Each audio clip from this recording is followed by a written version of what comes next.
तर धाराशिव शहरातील रस्त्यांची कामं तातडीने सुरू करा अशी मागणी शिवसेना उद्धव बाळासाहेब ठाकरे पक्षाने केली आहे। रस्त्याच्या कामासंदर्भात शिष्टमंडळानं जिल्हाधिकाऱ्यांची भेट घेतली आहे। कामं न झाल्यास चिखलफेक आंदोलन करू असा इशारा सुद्धा शिवसेना युबीटीने दिला आहे। धाराशिव जिल्ह्यामध्ये एकीकडे भाजप आक्रमक झालेली होती रस्त्यावरील खड्ड्यांच्या मुद्द्यावरून, तर दुसरीकडे शिवसेना युबीटी रस्त्यांच्या कामावरून आक्रमक झाल्याचं पाहायला मिळालं आहे। तर धाराशिव शहरातील रस्त्यांची कामं तातडीने सुरू करा अशी मागणी शिवसेना युबीटी कडून करण्यात आली।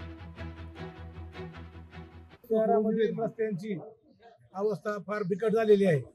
शहरामध्ये विविध योजनेअंतर्गत रस्ते मंजूर असताना देखील नगरपालिका प्रशासन आणि जिल्हा प्रशासनाच्या उदासीनतेमुळे या शहरातील रस्ते होत नाहीत। आम्ही आज शिवसेना उद्धव बाळासाहेब ठाकरे पक्षाच्या वतीने माननीय जिल्हाधिकाऱ्यांना निवेदन दिलेलं आहे की शहरातील जे काही मंजूर रस्ते असतील ते तात्काळ सुरू करावेत आणि जे सार्वजनिक बांधकाम विभागाकडे असतील छत्रपती शिवाजी महाराज चौक ते राजमाता जिजाऊ चौक या रस्त्याला पण खड्डे पडलेले आहेत आणि त्या भागातील रस्ते पूर्ण खड्ड्यांनी म्हणजे त्याचे पॅचवर्क करावं। तसंच छत्रपती शिवाजी महाराज चौक ते राजमाता जिजाऊ चौक हा पण रस्ता सार्वजनिक बांधकाम विभागाने नवीन करावा अशी आज आम्ही या ठिकाणी जिल्हाधिकाऱ्यांना निवेदन दिलेलं आहे।